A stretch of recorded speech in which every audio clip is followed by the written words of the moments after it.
विद्यं मातरस्तिविदं तापत्रयोन्मूलनम् श्रीमद्भागवत महामुनिकृते किं वा परमेश्वरः सद्यो हृदयवृदत्तकृतिभिः शुश्रूभिः तत्क्षणात् निगमकल्पतरोर्गलितं फलं सुखमुखादद्रवसहितं भागवतं रसमालयं मुहुरहो रसिका भुवि भावुकाः। अहं सर्वस्य प्रभवो मत्तः सर्वं प्रवर्तते इति मत्वा भजन्ते मां बुधा भावा समन्विता मच्चित्ता मद्गतप्राणा बोधयन्तः परस्परं कथयन्ति मां नित्यं तुष्यन्ति च रमन्ति च तेषां सततयुक्तानां भजतां प्रीतिपूर्वकं ददामि बुद्धियोगन्तं येन मामुपयान्ति ते तेषामेवानुकम्पार्थम् अहम् अज्ञानं तमः नास्यात्मभावस्थो ज्ञानदीपेन भास्वता अहमेवासमेवाग्रे नान्यत् सत् असत्परं पश्चादहमते तस्य एव शिष्येद स्वस्म्यहम् ऋतेऽर्थं यत् प्रतीयेत न प्रतीयेत चात्मनि तद्विद्यादातुनो माया यथा भाषो यथात्मः यथा महान्ति भूतानि भूतेषु चावचिष्यनु भविष्ठान्यनुष्ठानि तथा तेषु न तेष्वहम् एतावदेव जिज्ञासुं तत्त्वजिज्ञासुनात्मना अन्यव्यतिरेकाभ्यां यत् स्यात् सर्वत्र सर्वदा हरे कृष्णा कृष्ण कृष्ण हरे हरे हरे राम राम राम हरे हरे हरे कृष्णा कृष्ण कृष्ण हरे हरे हरे राम राम राम हरे हरे। बोले गंत्रा श्रीमद् भागवत महापुराण की जय। श्रील व्यासदेव भगवान की जय। श्रील सुखदेव गोस्वामी महाराज की जय। श्रील प्रभुपाद की जय। जय जय श्री राधे श्याम। हरे कृष्ण।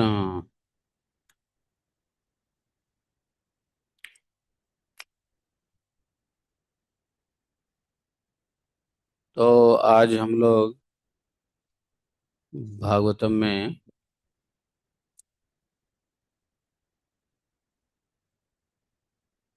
पढ़ने वाले हैं श्लोका संख्या 31, 32, 33, 34, 35, 36 ऑनवर्ड्स।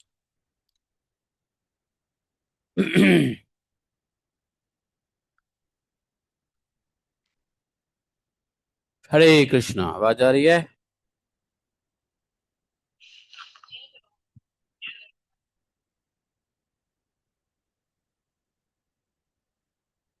श्री नारद वाच। नारद जी बोले इति उक्त्वा भगवन् राजः राजन् तत्रैवान्तर्धते हरिः आदृश्यः सर्वभूतानां पूजितः परमेष्ठिना ततः सम्पूज्य शिरसा वन्दे परमेष्ठिनं भवं प्रजापतिं देवान् प्लादो भगवत्कलाः ततः कव्यादिभिः सार्धं मुनिभिः कमलासन दैत्यानां दानवानां च प्रह्लादं मुकरोपतिम् प्रतिनन्द्य ततो देवाः प्रयुज्य परमाशिषः स्वधामानि ययुव्राजन् ब्रह्माद्याः प्रतिपूजिताः एवं तौ पार्षदौ विष्णोः पुत्रत्वं प्रापितौ ऋतेः हृदि स्थितेन हरिणा वैरभावेन तौ हतौ पुनश्च विप्रशापेन राक्षसौ तौ बभूवतुः कुम्भकर्णदशग्रीवौ हतौ तौ रामविक्रमौ शयानौ युद्धनिर्भिन्न हृदयौ रामसायकैः ततचित्तौ जहतु देहं यथा प्राक्तजन्मनि। ओम अज्ञानतिमिरान्धस्य ज्ञानाञ्जनशलाकया चक्षुरुन्मीलितं येन तस्मै श्रीगुरवे नमः। श्रीचैतन्यमनोभीष्टं स्थापितं येन भूतले स्वयं रूप कदा मह्यं ददाति स्वपदान्तिकं। वन्देऽहं श्रीगुरोः श्रीपदकमलं श्रीगुरो न वैष्णवांश श्रीरूपं साग्रजातं सहगण रघुनाथान्वितं तं सजीवं साद्वैतं सावधूतं परिजनसहितं श्रीकृष्णचैतन्यदेवं श्रीराधा कृष्णपादान् सहगणललिता श्रीविशाखान्वितांश्च हे कृष्ण करुणा सिन्धो दीनबन्धो जगत्पते गोपेश गोपिकान्तं राधाकान्तं नमस्ते। तप्त कांचन गौरांगी राधे वृंदावनेश्वरी वृषभानुसुते देवी प्रणमामि हरिप्रिये। वाञ्छाकल्पतरुभ्यश्च कृपा सिन्धुभयैव च पतितानां पावनेभ्यो वैष्णवेभ्यो नमो नमः। जय श्री कृष्ण चैतन्य प्रभु नित्यानंद श्री अद्वैत गदाधर श्रीवासादि गौर भगविंद। हरे कृष्णा कृष्ण कृष्ण हरे हरे हरे राम राम राम हरे हरे। हरे कृष्णा। तो आज हम लोग भागवत में अब जब प्रहलाद महाराज जी ने सभी देवी देवताओं को जो वहां उपस्थित थे भगवान श्री नरसिंह देव की प्रार्थना किया, उन सभी देवी देवताओं की पूजा करके सबको अपने अपने जगह पर प्रस्थान करवाया प्रहलाद महाराज जी ने। और तब शुक्राचार्य आदि ऋषि मुनियों के साथ ब्रह्मा जी ने प्रहलाद जी को समस्त दानव और दैत्य का अधिपति बना दिया। श्री राधे। ठीक है, तो शुक्राचार्य जी ने दैत्यों का अधिपति बना दिया। वैसे भी बनना ही था, क्योंकि प्रहलाद महाराज जी के पिताजी तो अब रहे नहीं। प्रहलाद महाराज जी के पिताजी तो रहे नहीं। पिताजी के बाद पुत्र को ही राजगद्दी संभालनी थी।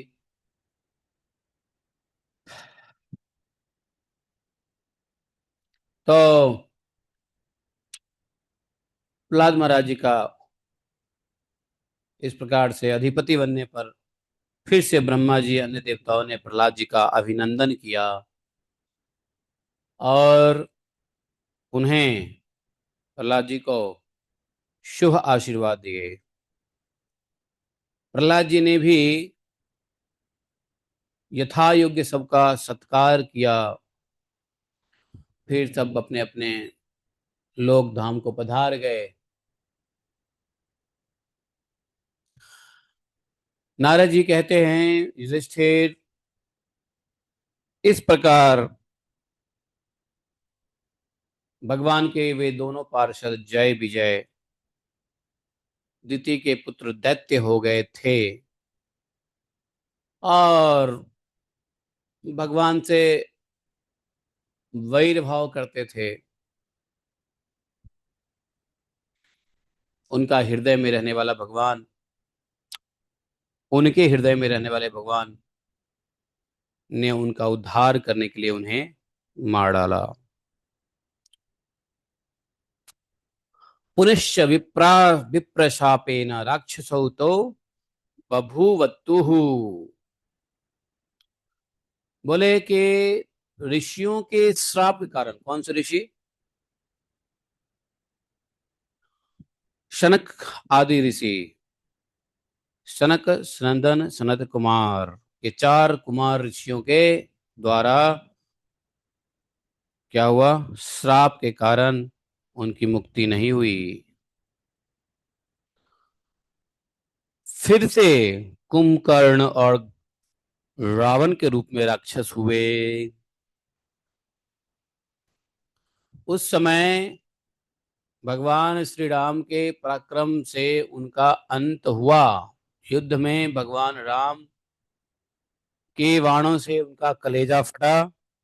वही बड़े बड़े पूर्व जन्म की भांति भगवान का स्मरण करते करते उन्होंने अपने शरीर छोड़े। वे ही अब इस युग में शिशुपाल और दंत वक्त्र के रूप में पैदा हुआ था।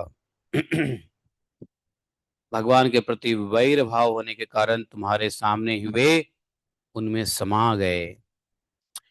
युधिष्ठिर जी, श्री कृष्ण से शत्रुता रखने वाला भी राजा अंत समय में श्री कृष्ण के स्मरण से हाँ, तद अनुरूप होकर अपने पूर्वकृत पापों से सदा के लिए मुक्त हो गए।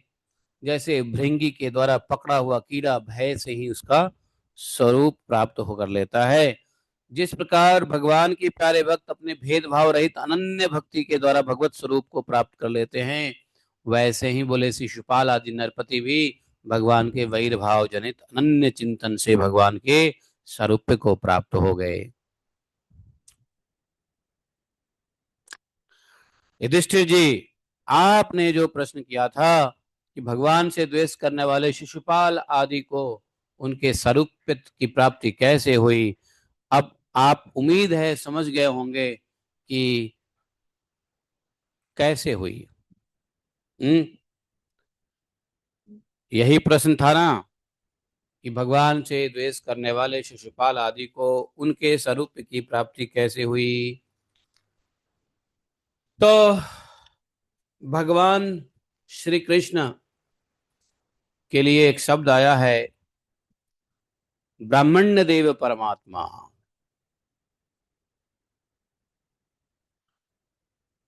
एषा ब्राह्मण्य देवस्य कृष्णस्य च महात्मनः अवतार कथा पुण्यावधो यत्रादित्ययो यत्रादि दैत्ययोः यत्र आदि दैत्ययोः अवतार कथा पुण्यावधो एषा ब्राह्मण्य देवस्य कृष्णस्य च महात्मनः। ऐसे भगवान ब्राह्मण्य देव श्री कृष्ण का यह पवित्र अवतार चरित्र है। इसमें हिरण्याक्ष और हिरण्यकशिपु इन दोनों दैत्यों के वध का वर्णन है।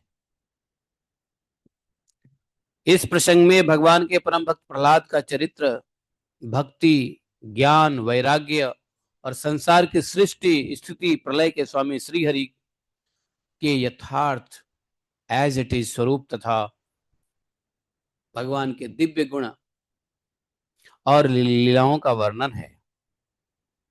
इस आख्यान में, इस उपाख्यान में देवता और दैत्यों के पदों में काल क्रम से जो महान परिवर्तन होता है उसका भी निरूपण किया गया है।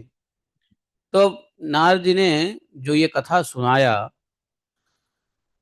तो इस कथा से हमको क्या क्या सीखने को मिला। अभी जो हम लोगों ने ये प्रहलाद महाराज के चरित्र सुने, तो प्रहलाद महाराज के चरित्र से हमको सीखने को क्या मिला। तो नारद जी रिकैप कर रहे हैं, रिकैपिंग कर रहे हैं कि देखो ये जो उपाख्यान आपने सुना उससे क्या क्या सीखा।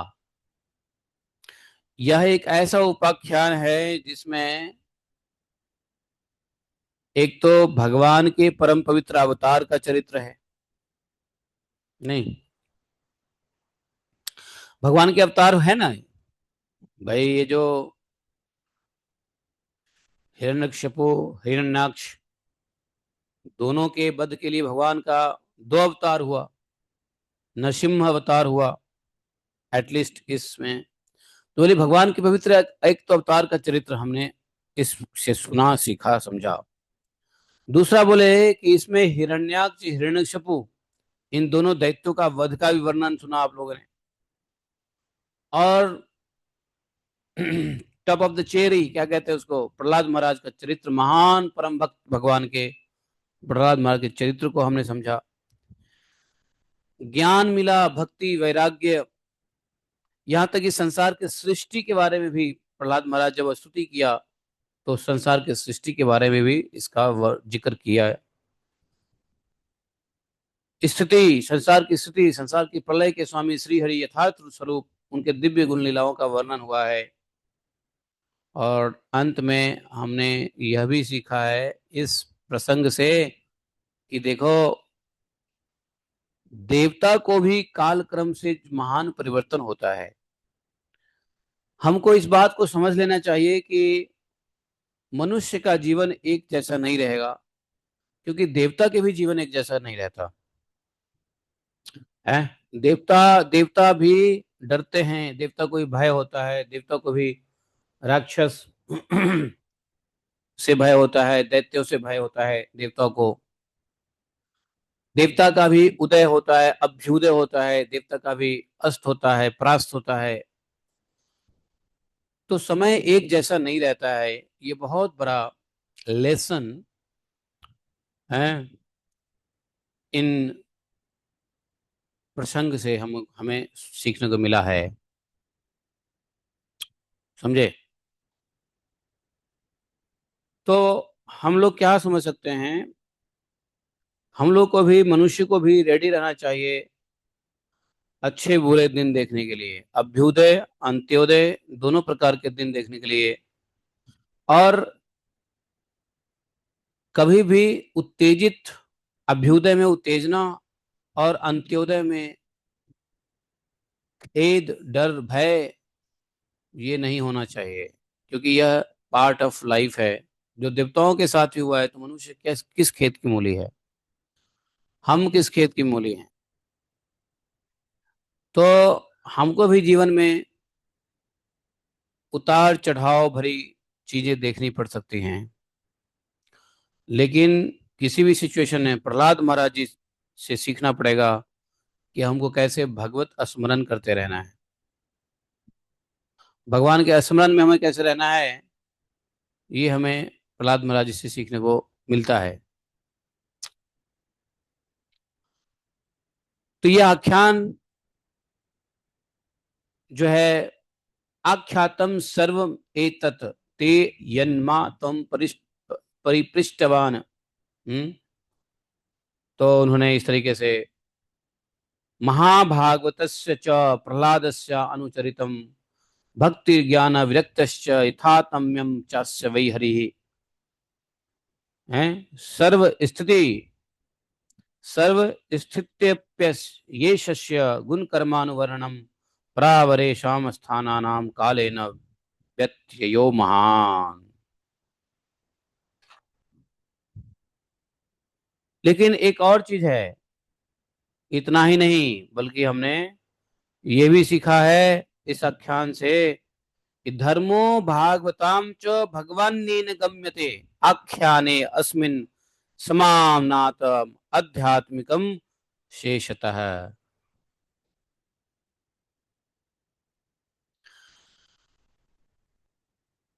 हमने यहाँ तक सीखा है इस उपाख्यान से कि भगवान किस के द्वारा प्राप्त किया जा सकता है, किस चीज के द्वारा भगवान की प्राप्ति होती है।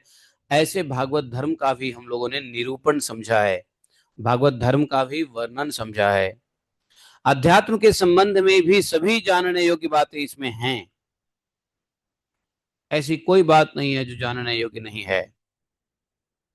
भगवान के पराक्रम से पूर्ण इस पवित्र आख्यान को जो पुरुष श्रद्धा से कीर्तन करता हो और सुनता है, वह कर्म बंधन से मुक्त हो जाता है। एतदयादि पुरुषस्य मृगेन्द्रलीलाम् दैत्येन्द्रयुथ पद्वतम प्रयतः पठेत।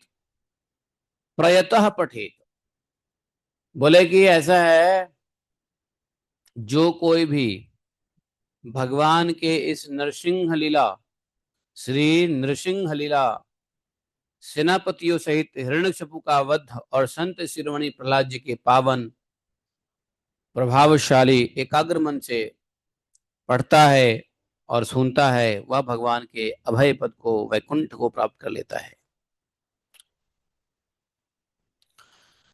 तो प्रहलाद महाराज के इस प्रसंग से नारद जी ने समराइज कर दिया कि यह एक ऐसा प्रसंग है, इसमें सब कुछ हम लोग को सुनने को मिलता है। संसार के सृष्टि, पालन, संहार से लेकर के भागवत धर्म का निरूपण भी इसी में है। भक्त के महान चरित्र भी इसी में है, देवताओं के अच्छे बुरे दिन भी इसी में सुनने को मिलता है। नहीं, महान प्रहलाद चरित्र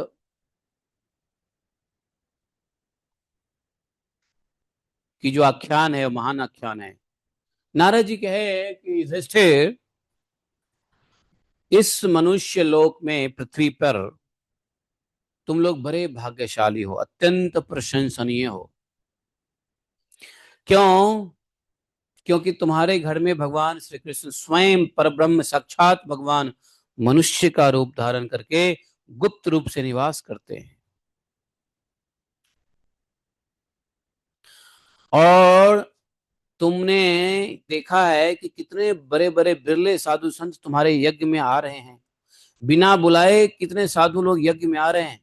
हालांकि तुम किसी की उपेक्षा नहीं करते हो, सबका स्वागत करते हो, सत्कार सब करते हो, लेकिन कितने ऋषि मुनि हैं जिसको जिस जहां तक तुम्हारा इनविटेशन कार्ड पहुंच ही नहीं सकता है। ऐसे ऐसे ऋषि लोग भी आए हैं आपके घर पे, आपको पता नहीं चला क्यों आ रहे हैं ये महान महान ऋषि। ऐसे भी ऋषि आ रहे हैं जो जिसको आपने इनविटेशन दिया ही नहीं, इनविटेशन देने लायक हो भी नहीं, क्योंकि कहाँ कैसे पहुंचाओगे इनविटेशन। तो बोले अच्छा, तो उसका कारण क्या है? कारण यह है कि भगवान आपके घर में गुप्त रूप से निवास करते हैं, और इसलिए संसार को पवित्र कर देने वाली ऋषि मुनि बार बार उनका दर्शन करने के लिए चारों ओर से तुम्हारे पास आया करते हैं। चारों ओर से तुम्हारे पास आया करते हैं ऋषि मुनि, समझे? बड़े बड़े महापुरुष निरंतर जिनको ढूंढते रहते हैं, जो माया के लेस से भी रहित, माया के लेस से रहित परम शांत परम आनंद अनुभव स्वरूप पर ब्रह्म परमात्मा है, वही तुम्हारे प्रिय हितैषी मेरे भाई पूज्य आज्ञाकारी गुरु और स्वयं आत्मा श्री कृष्ण है। तुम कितने भाग्यशाली हो, तुम्हारा भाग्य प्रशंसनीय है। ऐसे बता रहे नारद जी, जैसे युधिष्ठिर महाराज और पांडवों को पता ही नहीं हो।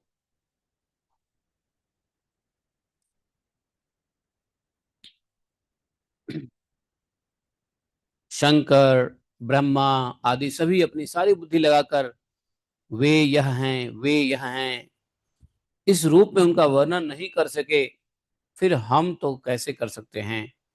हम तो मौन भक्ति संयम के द्वारा ही उनकी पूजा करते हैं। कृपया हमारी यह पूजा स्वीकार करके भक्त वत्सल भगवान हम पर प्रसन्न हो। तो बोले बड़े बड़े शंकर ब्रह्मा आदि देवगण भी जब नहीं जान सके, भगवान का वर्णन न कर सके, तो हम कैसे कर सकते हैं? हम क्या कर सकते हैं? हम तो मौन रह के भक्ति संयम के द्वारा ही उनकी पूजा करते हैं।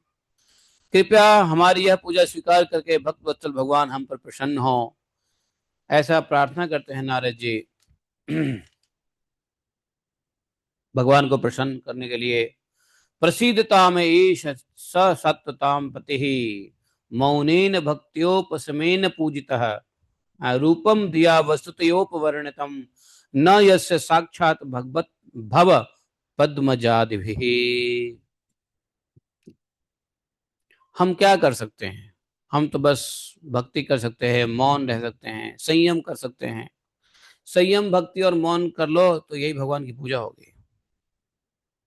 भगवान इसी पूजा से प्रसन्न हो जाएंगे, संयम भक्ति और मौन। हम्म? अब जो है युधिष्ठिर जी, यही भगवान श्री कृष्ण एकमात्र आराध्य देव हैं। प्राचीन काल में बहुत बड़े मायावी मयासुर ने जब रुद्रदेव की कमनीय कीर्ति में कलंक लगाना चाहता था, तब इन्हीं भगवान श्री कृष्ण ने फिर से उनके यश की रक्षा और विस्तार किया। एक मायावी असुर हुआ है, उसका नाम था मयासुर। वो भगवान शंकर के पीछे पड़ गया था, भगवान शंकर के कीर्ति को कलंक करना चाह रहा था। तब भगवान श्री कृष्ण ने ही भगवान शंकर के यश की रक्षा किया था। युधिष्ठिर जी ने पूछा, नारद जी, मैं दानव किस कार्य में जगदीश्वर रुद्रदेव का यश नष्ट करना चाहता था, और भगवान श्री कृष्ण ने किस प्रकार उनके यश की रक्षा की, आप कृपा करके बताओगे? इसी में कौन सी कहानी निकल के आ जाएगी, बताओ? इसी में त्रिपुरारी।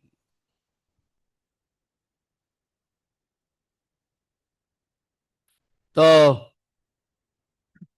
अब देखो, प्रसंग ये हो गया कि नारद जी ने कहा कि भगवान ही हैं जो सबकी रक्षा करते हैं, और भगवान ही है जो एक बार रुद्र को भी रक्षा किया था जब उसके कीर्ति में कलंक लग गया था, उनकी इज्जत प्रतिष्ठा में कलंक लग रहा था, भगवान ने ही रक्षा की थी। यहाँ युधिष्ठिर जी को थोड़ा सा आश्चर्य हुआ है, उन्होंने प्रश्न कर दिया है कि कैसे मैं दानव के कार्य में भगवान, मैं दानव किस कार्य मैं दानव किस कार्य में भगवान रुद्रदेव का यश नष्ट करना चाहते थे, और भगवान श्री कृष्ण ने किस प्रकार उनकी रक्षा की? नारद जी ने कहा, देखो, निर्जिता असुरादेव ही युद्ध नेनोप बृहंतौ बृहंत ही या मायिना परमाचार्यम मयम शरणमाययो। एक बार भगवान श्री कृष्ण से शक्ति प्राप्त करके देवताओं ने युद्ध में असुर को जीत लिया, और उस समय सब के सब असुर मायावियों के परम गुरु माया दानव के शरण में गए। जब देवताओं ने असुर को जीता, तो असुर लोग अपनी रक्षा सुरक्षा के लिए असुर के मायावी गुरु मय दानव असुरों का गुरु था, मायावी था, इसलिए इसका नाम था मय दानव। बोले कि ये सभी असुर लोग चले गए मय दानव के शरण में। मयासुर बहुत ही शक्तिशाली था, सोने चांदी और लोहे के 3 विमान बना दिए। वे विमान क्या थे? समझो 3 पुर थे, 3 पुर मतलब शहर। वे इतने विलक्षण थे कि उनका आना जाना जान ही नहीं पड़ता था, उनमें अपरिमित सामग्रियां भर दिया था। दैत्य सेनापतियों के मन में तो तीनों लोक और लोकपतियों के प्रति वैर भाव तो था ही। अब उनकी याद करके उन तीनों विमानों के द्वारा वे उनमें छिपकर सबका नाश करने लगे। तब लोकपालों के साथ सारी प्रजा भगवान शंकर के शरण में गए। सारी प्रजा भगवान शंकर से प्रार्थना किया, हे प्रभु आनंद दाता, हे प्रभु त्रिपुर में रहने वाले असुर हमारा नाश कर रहे हैं, हम आपके हैं, अतः देवादिदेव हमारी रक्षा कीजिए। भगवान शंकर से प्रार्थना किया। प्रार्थना भगवान शंकर ने सुना। कृपा पूर्ण शब्दों में उन्होंने कहा, डरो मत,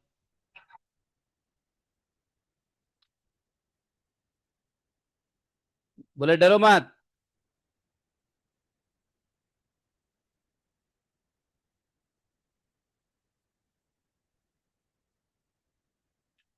फिर उन्होंने अपने धनुष बाण चढ़ाकर तीनों पुर को छोड़ दिया। शंकर जी ने धनुष बाण के ऊपर धनुष बाण से तीनों पुर में छोड़ दिया। उसके उस बाण से सूर्यमंडल से निकलने वाली किरणों के समान अन्य बहुत से बाण निकले, 1 से 1000 हो गए। उनमें से मानो आग की लपट निकल रही थी। उनके कारण उस पुरों का दिखना बंद हो गया। उसके स्पर्श से भी सी विमान, हाँ, उनके स्पर्श से सभी विमानवासी निष्प्राय होकर गिर गए। महामायावी मैं बहुत से उपाय जानता था, वह उन दैत्यों को उठा लाया और अपने बनाए हुए अमृत के कुएं में डाल दिया था। उस सिद्ध अमृत का रस का स्पर्श करते ही असुर का शरीर अत्यंत तेजस्वी और वज्र के समान सुदृढ़ हो गया। वे बादलों को विदीर्ण करने वाली बिजली की आग की गति बिजली की आग की तरह उठ खड़ा हुआ सबके सब। तो मैं दानव ने क्या किया, अमृत को कुएं में डाल करके सबको अमृत अजय करवा दिया। इन्हीं भगवान श्री कृष्ण ने जब देखा कि मैं दानव तो अपना संकल्प पूरा न होने के कारण उदास हो गया है, मैं दानव, तब उन असुरों पर विजय प्राप्त करने के लिए इन्होंने एक युक्ति निकाली। यही भगवान विष्णु उस समय गाय बन गए और ब्रह्मा जी बछड़ा बने।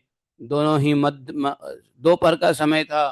उस समय में तीनों पुरों में गए और सिद्ध रस के कुएं का सारा अमृत पी गए। अमृत का जो कुआं था उसके अंदर सारा रस खत्म कर दिया।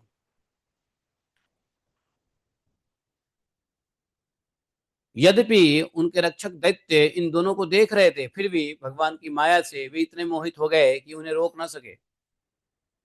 जब उपाय जानने वाले में श्रेष्ठ मायासुर को यह बात मालूम हुई, तब भगवान की इस लीला का स्मरण करके उसे कोई शोक नहीं हुआ। शोक करने वाले अमृत राक्षसों से उन्होंने कहा, भाई, देवता, असुर, मनुष्य अथवा कोई भी प्राणी अपने पराये अथवा दोनों के लिए जो प्रारब्ध का विधान है उसे मिटा नहीं सकता। जो होना था चलो हो गया, शोक करने से क्या फायदा है। उसके बाद भगवान श्री कृष्ण ने अपनी शक्तियों के द्वारा भगवान शंकर के युद्ध को सामग्री तैयार किया और उन्होंने, भगवान शंकर को स्पेशल रथ मिला। धर्म ने रथ दिया, ज्ञान ने सारथी दिया, वैराग्य ने ध्वजा दिया, ऐश्वर्य से घोड़े मिले, तपस्या से धनुष मिला, विद्या से कवच कवच मिला, क्रिया क्रिया से वाण और अपनी अन्य अन्य शक्तियों से अन्य अन्य वस्तुओं का निर्माण किया गया। ये सारे आयुध भगवान शंकर को सबने दिया। इस सामग्रियों से सज धज कर भगवान शंकर रथ पर सवार हुए और धनुष बाण धारण किया। भगवान शंकर ने अभिजीत मुहूर्त में धनुष पर बाण चढ़ाया और उन तीनों दुर्भेद्य विमानों को भस्म कर दिया। युधिष्ठिर जी उसी समय स्वर्ग से दुदुम्बियां बजने लगी। सैकड़ों विमानों की भीड़ लग गई। देवता, ऋषि, पितर, सिद्ध आनंद से जय हो जय जयकार करने लगे। पुष्पों की खूब वर्षा महिलाएं करने लगी, अप्सराएं नाचने और गाने लगी। युधिष्ठिर जी इस प्रकार से उन तीन पुरों को जलाकर भस्म करने के की वजह से भगवान शंकर का एक नाम पड़ गया। क्या? त्रिपुरारी।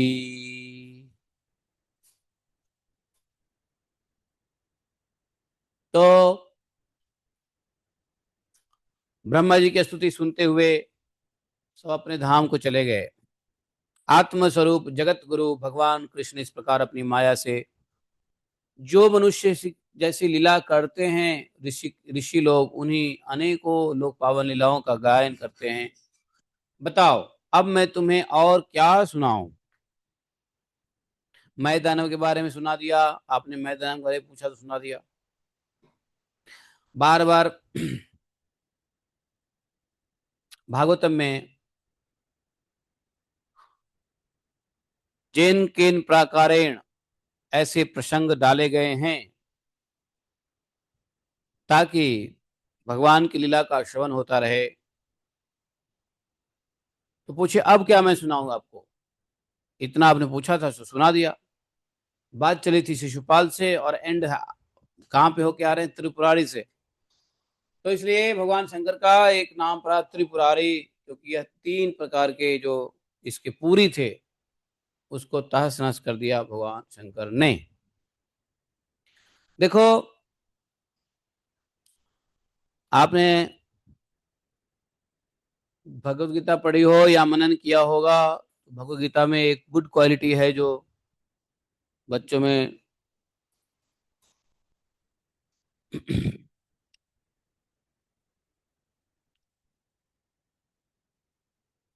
मैं कहाँ पे था, श्लोक संख्या 71। हाँ, तो हम ये कहना चाह रहे थे,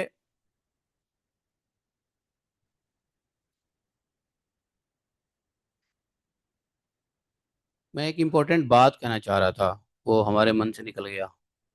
अभी अभी ध्यान आया था कि बताऊंगा लेकिन निकल गया। तो भगवान शंकर की तब से पुरारी की जो पदवी है वो भगवान शंकर, कभी कभी इसका त्रिपुरारी भी कहा जाता है। त्रिपुरारी, वैसे पुरारी ही काफी है। त्रिपुरारी, तीन पुरों को इन्होंने जलाकर भस्म किया। हम्म। लेकिन बहुत यहाँ पे भागवतम का यह अध्याय 10वां अध्याय समाप्त हो जाता है। इसको बोलते हैं त्रिपुर विजयो नाम युधिष्ठिर नारद संवादे। लेकिन एक बहुत इंपॉर्टेंट बात बताना चाह रहा था, यहाँ से एक टेक अवे लेसन था हमारे लिए वो। तो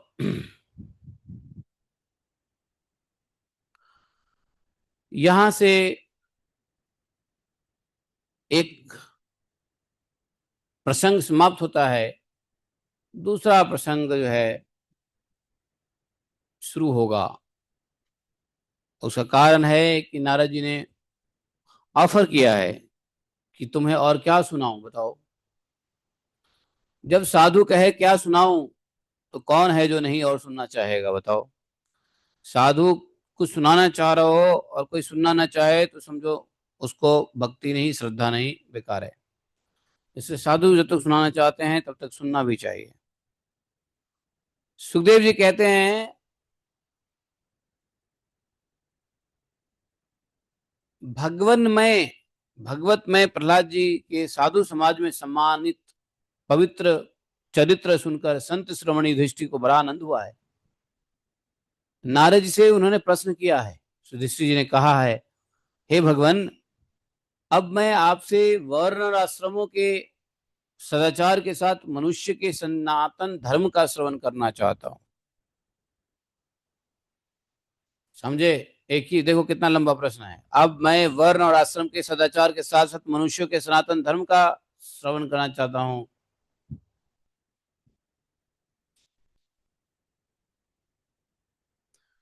क्योंकि धर्म से ही मनुष्य को ज्ञान और भगवत प्रेम, और भगवत प्रेम से साक्षात भगवान की प्राप्ति होती है।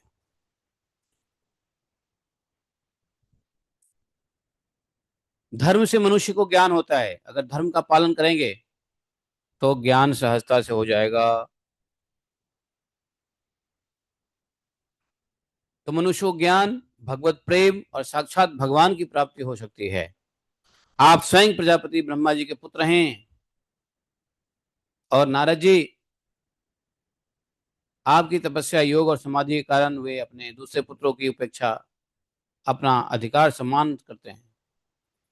आपके समान नारायण, पर नारायण, प्रानारायण, दयालु और सदाचारी और संत ब्राह्मण धर्म के गुप्त से गुप्त रहस्य को जैसे यथार्थ रूप से जानते हैं और दूसरे लोग वैसा नहीं जानते हैं। तो ये युधिष्ठिर जी ने कहा, वर्ण, चार वर्ण, चार आश्रम, इनके सदाचार के नियम, सनातन धर्म क्या है। धर्म के पालन में कहीं नुकसान नहीं है। जो सनातन धर्म नहीं पालन करना चाहते हैं तो उनको ज्ञान भी नहीं हो सकता है, क्योंकि धर्म के पालन से मनुष्य को ज्ञान, और ज्ञान से भगवत प्रेम, और भगवत प्रेम से साक्षात भगवान की प्राप्ति होती है। नारद जी ने युधिष्ठिर को कहा, देखो, अजन्मा भगवान ही समस्त धर्म के मूल कारण है। आप जो धर्म के बारे में पूछ रहे हो, वर्णाश्रम धर्म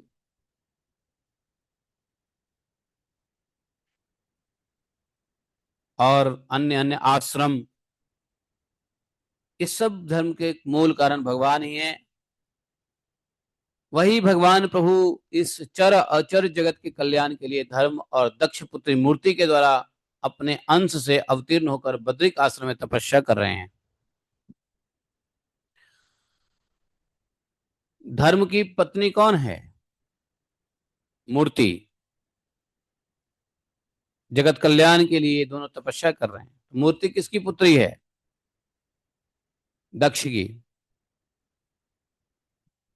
ये दोनों भगवान के अंश अवतार से बद्रिक आश्रम में आज भी तपस्या कर रहे हैं। वे नर नारायण भगवान को नमस्कार करके उन्हीं के मुख से सुने हुए सनातन धर्म का मैं वर्णन करता हूं।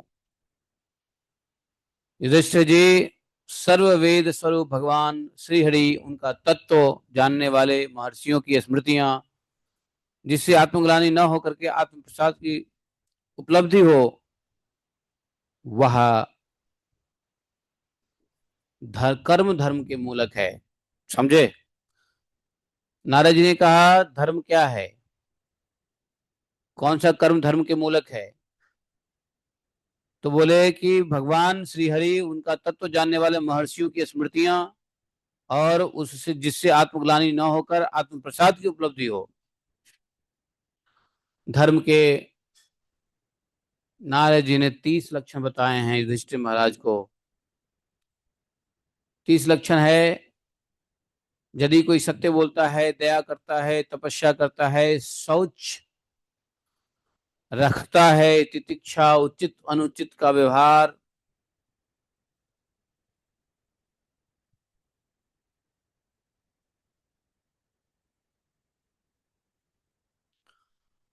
यहाँ तक कि मन का संयम, इंद्रियों का संयम, अहिंसा, ब्रह्मचर्य, त्याग, स्वाध्याय, सरलता, संतोष, समदर्शी,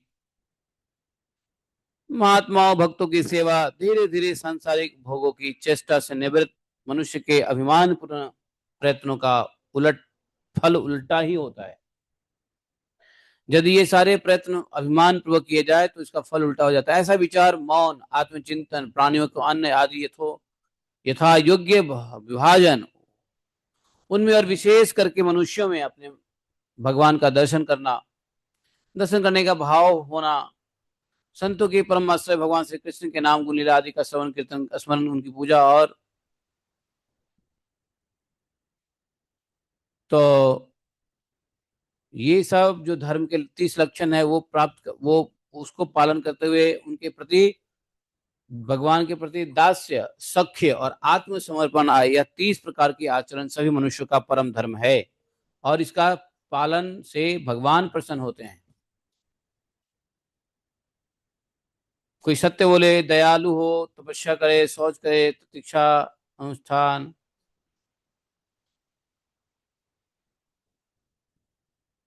तो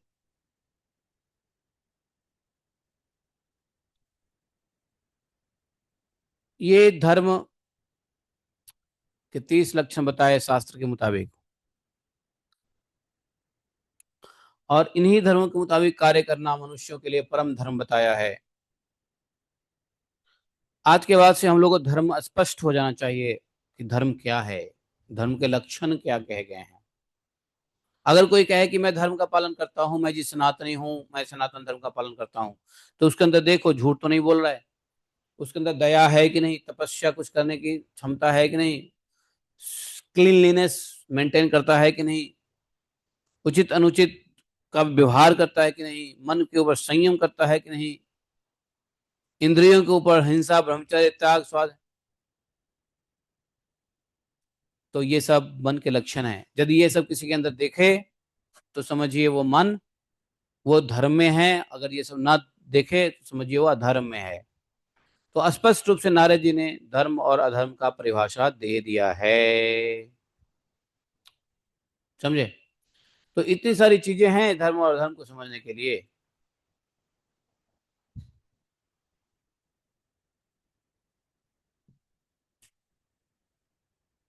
इसमें से एक भी आचरण कम हो तो सनातन धर्म में नहीं कहा जा सकता। और ये सब करने के बावजूद हिंसा छोड़ दिया, ब्रह्मचर्य किया, त्याग कर दिया, स्वाध्याय, सरल, संतोष, समदर्शी, महात्मा की सेवा किया, लेकिन ये सब करोगे लेकिन भगवान कृष्ण के गुण लीला आदि का श्रवण कीर्तन और भगवान की सेवा पूजा और नमस्कार नहीं करोगे, तो उनके प्रति दास्य, सख्य और आत्मसमर्पण, यह 30 प्रकार का आचरण सभी मनुष्यों का परम धर्म तो है ही। इसके पालन से सर्वात्मा भगवान प्रसन्न होते हैं। जो सनातन धर्म को जितना पालन करता है डिग्री, उतना ही भगवान भी प्रसन्न होते हैं।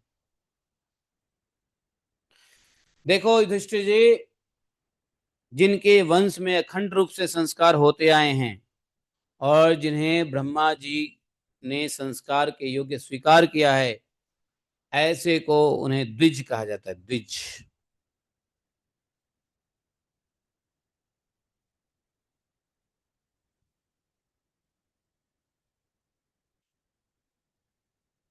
जन्म और कर्म से शुद्ध हुए द्विजों के लिए ज्ञान, अध्ययन, दान और ब्रह्मचर्य आदि आश्रमों के विशेष कर्मों का विधान है।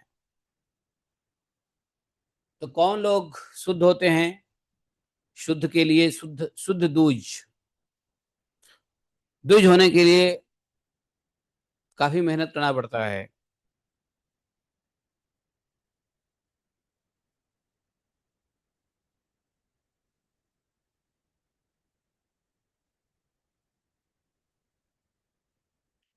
तो अब पहला जो आश्रम है वो आ गया ब्रह्मचर्य का आश्रम। तो बोलते हैं कि ये जो सनातन लोग हैं, सनातनी हैं, वास्तव में जब उनके वंश में अखंड रूप से संस्कार होते आए हैं, जैसे पहले 16 संस्कार होते थे, आजकल लोगों को 16 संस्कार के नाम भी याद नहीं। तो बोले कि कौन है वास्तव में, तो जो संस्कार जो है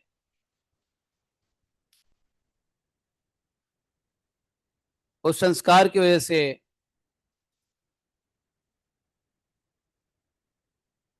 सनातन धर्म के तरफ से अखंड रूप से बिना टूटे फूटे संस्कार होते आए हैं, उनको द्विज कहते हैं। ये नहीं कि किसी को भी द्विज कह दिया। अर्थात 16 संस्कार चलता आ रहा हो जिसके यहाँ, कहते हैं ब्रह्मा जी उसके संस्कार के योग्य स्वीकार कर लेते हैं और उनको द्विज कहते हैं। तो ये द्विज जन्म और कर्म से शुद्ध द्विजों के लिए यज्ञ, दान, तप, ब्रह्मचर्य आदि विशेष कर्म का भी विधान करते हैं। नहीं तो कौन करेगा ये सब? पढ़ना, पढ़ाना, दान लेना, दान देना, यज्ञ करना, यज्ञ कराना, ये 6 कर्म ब्राह्मण के हैं।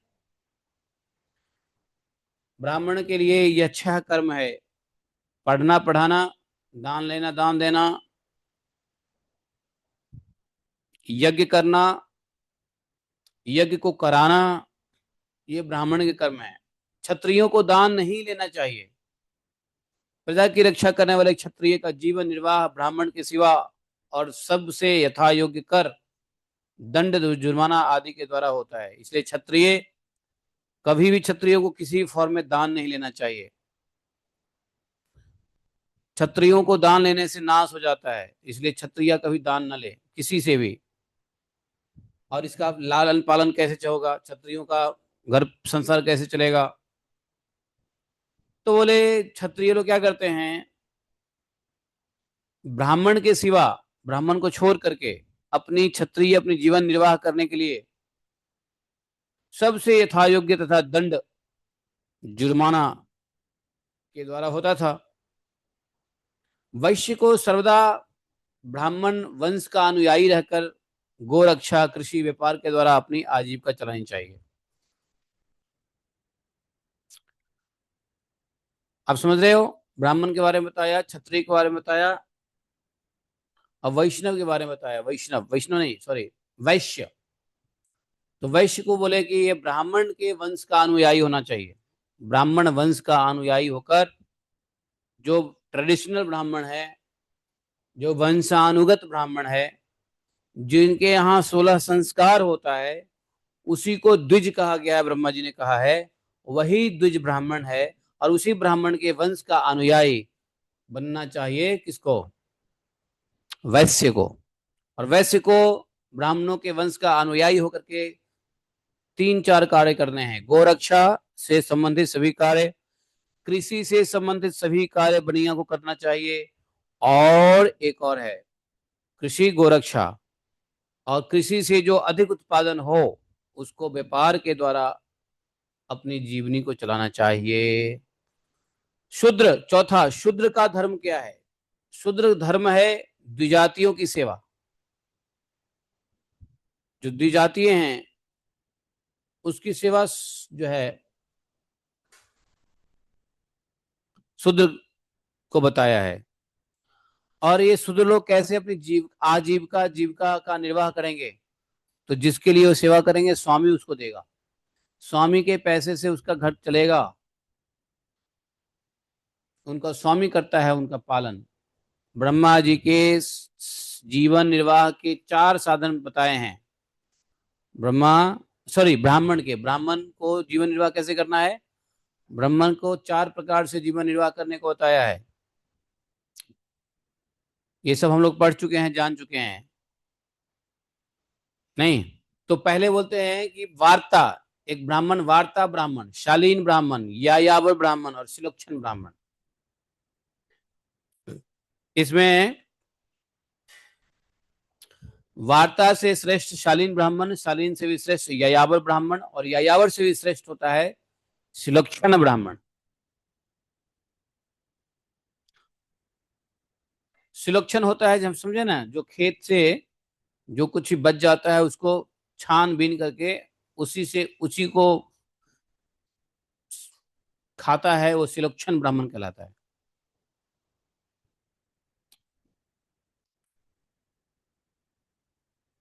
लेकिन यदि आपत्ति काल आ जाए तो आपत्ति काल में उत्तम वर्ण की वृत्तियों का अवलंबन जो है निम्न वर्ण के लोगों को नहीं करना चाहिए। जैसे अगर आपत्ति आ जाए तो आपत्ति आने आने आपत्ति के बिना, यदि आपत्ति विपत्ति नहीं आई है तो बोले कि अपने से नीचे वर्ण के आजीविका से ब्राह्मण को नहीं अपना पेट पालना चाहिए। देखो, क्षत्रिय दान लेना छोड़कर ब्राह्मण की 5 शेषो वृत्तियों का अवलंबन कर सकता है। क्षत्रिय ब्राह्मण के भी कार्य कर सकता है, सिर्फ एक चीज को छोड़ के दान लेना अलाउड नहीं क्षत्रियों को।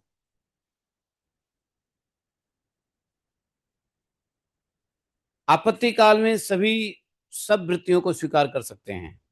आपत्ति काल यदि हो तो शूद्र वैश्य का, क्षत्रिय का, ब्राह्मण का गुण अपना सकता है। ब्राह्मण भी आपत्ति काल में नीचे के वर्णों का, आपत्ति काल का अलग ही रूल है। बोले रित, अमृत, मृत, प्रमृत, सत्यानृत, इनमें से किसी भी वृत्ति का आश्रय ले, परंतु श्वान वृत्ति का अवलंबन न करे। ब्राह्मण को बताया है कि यदि आपत्ति काल भी आ जाए तो कुत्ते वाली वृत्ति ना लें, अर्थात श्वान वृत्ति का अवलंबन न ले। श्वान वृत्ति क्या होता है? कुत्ते की वृत्ति। मंडी में, खेत में, बाजार में जो अन्न जमीन पे गिरे रहते हैं उसको क्या बोलते हैं? उच्च। और खेतों में पड़े हुए अन्न को कहते हैं शील। जो जो मंडी में पड़ा रहता है ना, गिरा रहता है अन्न, उसको उच्च कहते हैं। और जो खेत में अन्न गिरा रहता है उसको शील। तो इसको बीन कर, शील अर्थात खेत में गिरे हुए अन्न को बीछ करके, इकट्ठा करके सुलोक्ष वृत्ति से जीविका निर्वाह करने को रित कहते हैं। जो ब्राह्मण खेत से सिर्फ अन्न को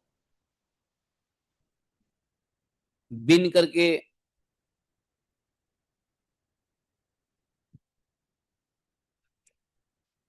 सुलोक्ष वृत्ति, समझ गए? शालीन वृत्ति कहा क्या है ब्राह्मण को? शालीन वृत्ति, तो शालीन वृत्ति बोला जो बिना मांगे कुछ मिल जाए, शालीन उसको बोलते हैं अयाचित, अर्थात शालीन वृत्ति। शालीन वृत्ति से जीवन निर्वाह करने को अमृत कहा है। जो ब्राह्मण शालीन वृत्ति से जीवन निर्वाह करता है वो अमृत। और नित्य मांग कर, अर्थात भिक्षा मांग करके लाना और फिर जीवन यापन करना, उसको यायावर वृत्ति कहते हैं। और ये मृत है, मृत। खेती से, खेत से ब्राह्मण जिस वृत्ति का निर्वाह करता है उसको प्रमृत कहते हैं, उसको वार्ता वृत्ति भी कहते हैं। और वाणिज्य अर्थात बिजनेस सत्यानृत है। तो निम्न वर्ण की सेवा करना श्वान वृत्ति है। तो सत्यावृत्त, ऋत, अमृत, मृत, प्रमृत, सत्यावृत्त और एक और है श्वान वृत्त।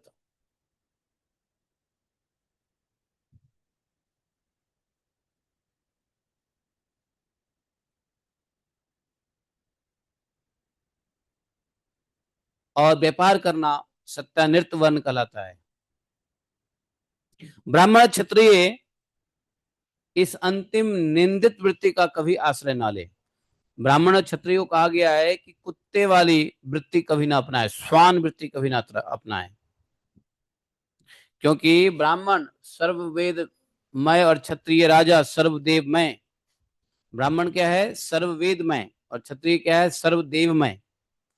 शम, दम, तप, शौच, संतोष, क्षमा, सरलता, ज्ञान, दया, भगवत परायणता और सत्य, ये ब्राह्मण के लक्षण हैं। ब्राह्मण के लक्षण बताए। पहले बताया ब्राह्मण कितने प्रकार के हैं, पहले बताया ब्राह्मण कौन है, कितने प्रकार के हैं, ब्राह्मण के लक्षण क्या है, ब्राह्मण की वृत्ति क्या है, ये बता रहे थे। तो उन्होंने, नारद जी ने बताया ब्राह्मण के लक्षण। जो अपने आप को ब्राह्मण कहें वो सुन लें। ब्राह्मण के लक्षण है शमो, दमः, तपः, शौचम, संतोषम, क्षांति, आर्जवम, ज्ञानम, दयाचित्तमात्मत्वम, सत्यम च ब्रह्म लक्षणम।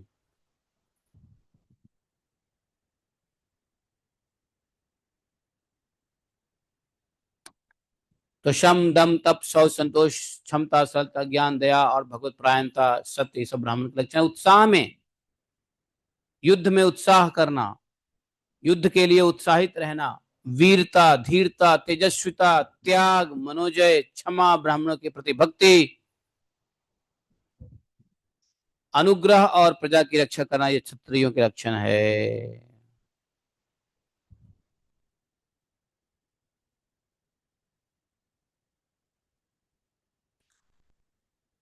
तो क्षत्रियों के लक्षण क्या बताया? अनुग्रह और प्रजा की रक्षा करना, ये उनके लक्षण है।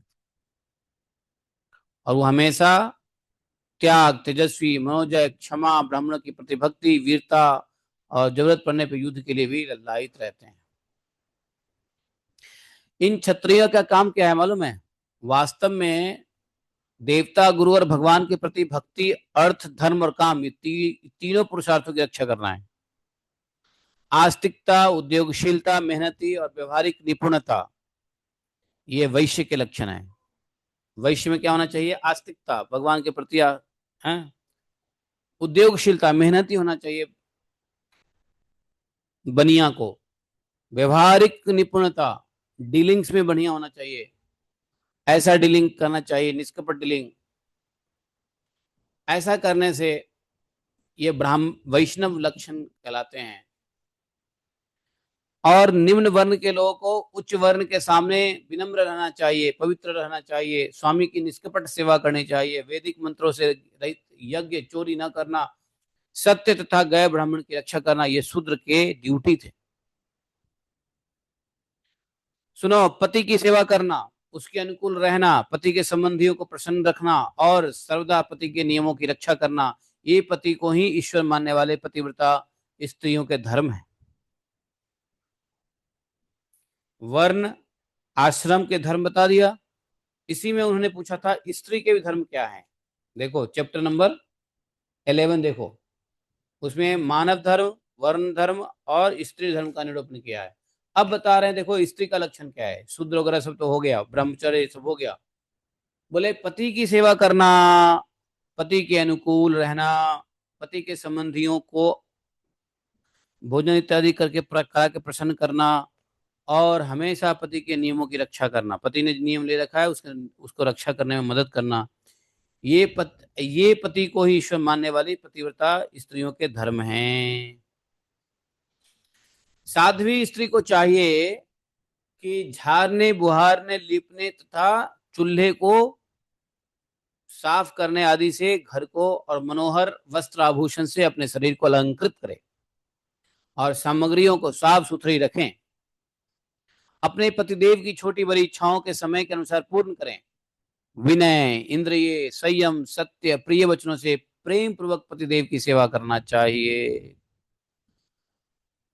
हाँ, देख लो पति स्त्री धर्म का क्या निरूपण किया है, समझे। इसके ऊपर मेरे पास एक किताब है, नाड़ी अंक, गीता प्रेस से छपती है, नाड़ी अंक। ये नाड़ी अंक मेरे पास है, बहुत अच्छी अच्छी बातें हैं नारियों के लिए बताया है। तो स्त्री का धर्म बता दिया और स्त्री के लक्षण भी बता दिए।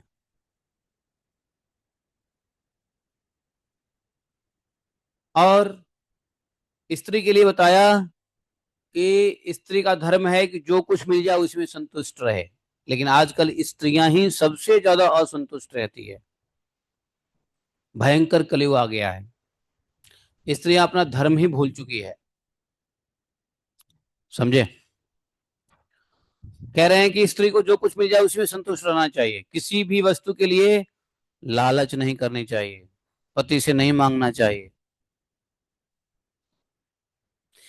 सभी कामों को चतुर और धर्मज्ञ हो, सत्य और प्रिय बोले, अपने कर्तव्य में अपने कर्तव्य में सावधान रहे, पवित्रता और प्रेम से परिपूर्ण रहकर यदि पति पतित न हो तो उसका सहवास करें।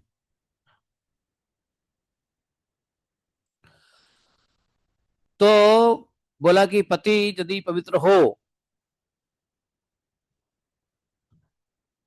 प्रेम से परिपूर्ण हो, और वो उसका पतन नहीं हुआ हो, तो ही उसका सहवास करें। जो लक्ष्मी जी के समान पति परायणा होकर अपने पति की उसे साक्षात भगवान के स्वरूप समझकर सेवा करती है, उसके पतिदेव वैकुंठ लोक में भगवत सारूप्य को प्राप्त होते हैं और वह लक्ष्मी जी के समान उनके साथ आनंदित होती है। तो यहाँ पे स्त्री धर्म के बारे में बताया। कहा कि देखो युधिष्ठिर जी, जो चोरी तथा अन्य अन्य पाप कर्म नहीं करते हैं, जो चोरी या अन्य अन्य पाप कर्म नहीं करते हैं, उनका एक अलग धर्म है, उसको बोलते हैं अंत्यज तथा चांडाल आदि अंत्यवसायी वर्ण संकर जातियों की प्रवृत्तियां वही हैं, जो कुल परंपरा से उनके यहाँ चली आई है। वेददर्शी ऋषि और मुनियों ने युग युग में प्राय मनुष्यों के स्वभाव के अनुसार धर्म की व्यवस्था किया है, वही धर्म उनके लिए इस लोक परलोक में कल्याणकारी है। जिसका अपने आप अपने स्वाभाविक वृत्ति का आश्रय लेकर के अपने स्वधर्म का पालन करता है, वह धीरे धीरे उन स्वाभाविक कर्मों से ऊपर उठ जाता है और अंत में गुणातीत हो जाता है। इसलिए बताया ना कि भागवत भागवत नहीं, क्या बताया कि वर्ण आश्रम धर्म को पालन करने से ही व्यक्ति गुणातीत हो जाता है।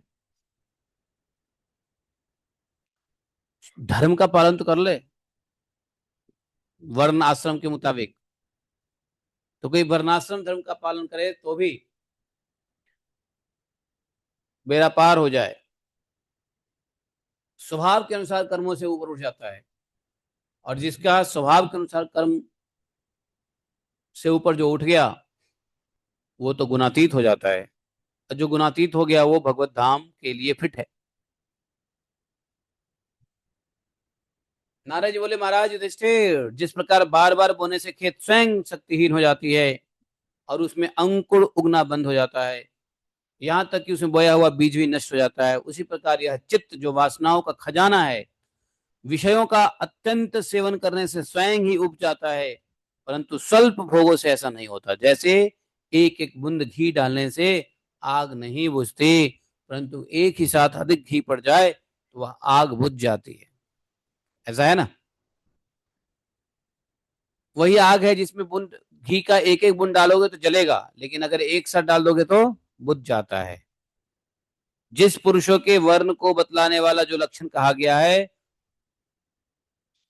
वह यदि दूसरे वर्ण वाले में भी मिले तो भी उसे उसी वर्ण का समझना चाहिए। मान लो कि कोई शूद्र है लेकिन उसके अंदर बनिए का गुण है, तो उसको बनिया ही समझो। अगर कोई क्षत्रिय है लेकिन उसका गुण है ब्राह्मण जैसा, तो उसको ब्राह्मण ही समझना चाहिए। तो बोले कि यदि दूसरे वर्ण वाले में भी यदि दूसरे वर्ण वालों की गुण मिल जाता है तो उसको उसी वर्ण का समझा जाना चाहिए।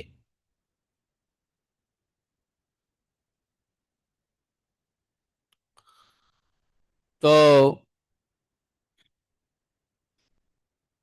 नारद जी के मुख से मानव धर्म, वर्ण धर्म और स्त्री धर्म के बारे में जस्ट निरूपण हुआ है।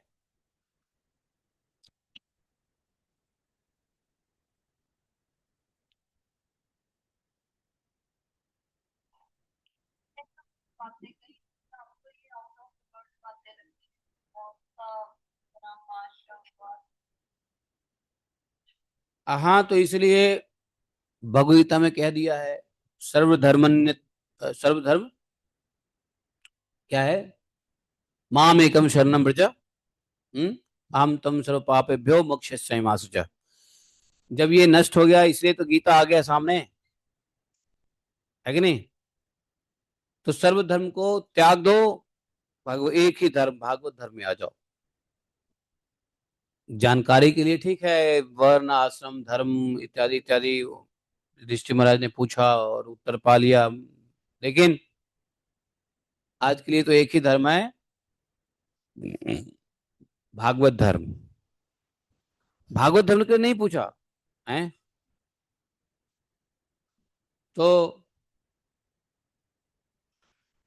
सब धर्म निपत्याज माम एकम शरणम व्रज। तो अगर खत्म हो गया है तो भागवत धर्म तो है, या भागवत धर्म ही खत्म हो गया है। धर्म खत्म हो गया है लेकिन भागवत धर्म में कोई आना नहीं चाहता है। तो अगर धर्म खत्म हो गया है, भागवत धर्म में नहीं आना चाहता, इसलिए तो प्रचार हो रहा है। वैष्णव को प्रचार करने की आवश्यकता क्यों हो रही है, क्योंकि बाकी अन्य वर्ण आश्रम में, द्विज वर्ण आश्रम में ले जाना मुश्किल है लोगों को, वापस यू टर्न करके मुश्किल है। नहीं, दोबारा से कहाँ लोग वर्ण ये सब आश्रम में फंसेंगे। तो इसलिए बोला चलो चलो चलो ठीक है, सब छोड़ो, बेकार की बात है, अब भागवत धर्म में आ जाओ। अहैतुकी प्रतिहता, ऐसा भागवत धर्म है। इसमें रस भी है, अमल भी है, मल है ही नहीं, भगवत साक्षात्कार है, भक्तों के चरित्र है, पंचम पुरुषार्थ है। मनुष्य जीवन का एकमात्र जो लक्ष्य है उसकी प्राप्ति भागवत धर्म में ही हो सकती है। बाकी अन्य धर्म तो जैसा कहा वैसे डिसमिस हो ही चुका है, खत्म हो ही चुका है लगभग लगभग। भगवान को पता था ये वर्ण आश्रम धर्म ये सब नष्ट होंगे,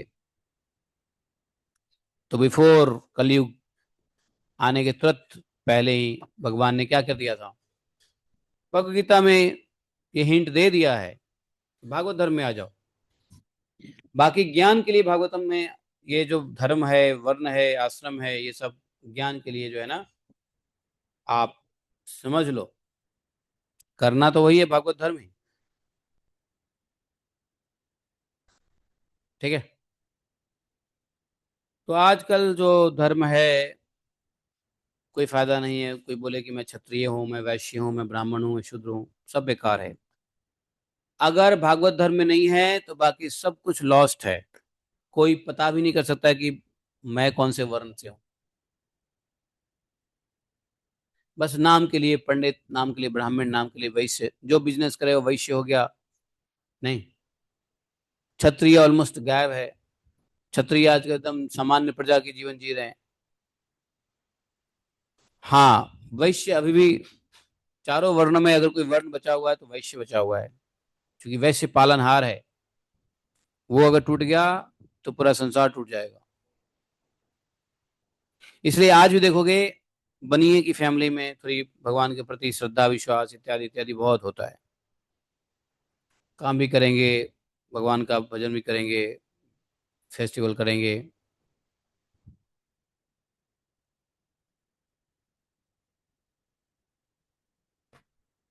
ठीक है ना। तो ये सब अगर अदृश्य हो गया है तो कोई घबराने की बात नहीं है। लेकिन जानकारी के लिए बता दिया कि भाई सिलोक्षण वृत्ति वाले ब्राह्मण क्या होते हैं, अयाति वाले ब्राह्मण क्या होते हैं, मृत, कृत, अमृत, ये सिलोक्षण ये सब क्या क्या होते हैं, सब जस्ट ज्ञान के लिए बताया, ज्ञान होना चाहिए। उनके गुण लक्षण बताए। तो यहाँ पे 11वां चैप्टर भी समाप्त हो गया आज। 12वें चैप्टर में भगवान से प्रश्न करेंगे, प्रश्न तो किया ही है, उत्तर देंगे नारद जी। ब्रह्मचर्य वानप्रस्थ आश्रम के नियम, ये तो हम लोग को लिए बहुत जरूरी है। 17:6। तो आज हम लोग चैप्टर नंबर 11 पे ही रुकेंगे। वर्ण आश्रम में, हाँ, ब्रह्मचर्य और वानप्रस्थ आश्रम के नियम कल समझेंगे, और उसके बाद कल ही यति धर्म का निरूपण समझेंगे, अर्थात अवधूत। और इसमें अवधूत और प्रहलाद का संवाद होगा, समझे। लेकिन सबसे इंपॉर्टेंट चैप्टर है चतुर्दश अध्याय, 14वां अध्याय। शायद परसों हम लोग इसको समझेंगे। गृहस्थ संबंधी सदाचार, अगर गृहस्थ हो तो क्या सदाचार रखनी चाहिए। अगर गृहस्थ रहे होकर के भी यदि सदाचार नहीं है तो क्या हो गए, ग्रह मेधी हो गए, ग्रह मेधी। तो गृहस्थ का मतलब कुछ सदाचार होता है, हर कोई गृहस्थ नहीं होता है। और गृहस्थ के जब आप समझोगे सदाचार तो लगेगा अरे बाप रे, ये गृहस्थ धर्म पालना बड़ा मुश्किल लगता है। तो क्या करें ऐसे हालात में, गृहस्थ धर्म के लिए मुक्ति का क्या साधन हो, तो वो भी उसके बाद डिस्कस करेंगे। गृहस्थ में रहते हुए मुक्ति का साधन कैसे होगा। तो आज के लिए इतना ही श्रवण करते हैं। बोले ग्रंथराज श्रीमद् भागवत महापुराण की जय। एकम शास्त्रम देव की पुत्र गीतम, एको देवो देव की पुत्र एव, एकम मंत्र शतश नमानि यानि क्रमापि तस्य दिवस सेवा। तमेव माता च पिता त्वमेव, त्वमेव बन्धुश्च सखा त्वमेव, त्वमेव विद्या द्रविणं त्वमेव, त्वमेव मम सर्वदेव देवः। कृष्णाय वासुदेवाय हरे परमात्मने प्रत्येष्णाशाय गोविन्दाय नमो नमः। हे कृष्ण करुणा सिंधु दीनबंधु जगतपते गोपेश गोपिका कांतम राधा कांतम नमोस्तुते। तप्त कांचन गौरांगी राधे वृंदावनेश्वरी विश्वानुसुते देवी प्रणमामि हरिप्रिये। पांचाकल्पतरुभ्यश्च कृपा सिन्धुभैव च पतितानां पावनेभ्यो वैष्णवेभ्यो नमो नमः। जय श्री कृष्ण चैतन्य प्रभु नित्यानंद, श्री अद्वैत गदाधर शिवासादि गौर भक्तवृंद। हरे कृष्ण कृष्ण कृष्ण हरे हरे, हरे राम राम राम हरे हरे। बोले ग्रंथराज श्रीमद् भागवत महापुराण की जय। जयति ते अधिकं जन्मना व्रज, शयत इंदिरा शाश्वतत्रयी। दहितदीशता तावकाशम् तां विचिन्वत। उदाशये साधुजात सा, सरसिजोदर श्रीमुषादिशा। सुरतनाथ ते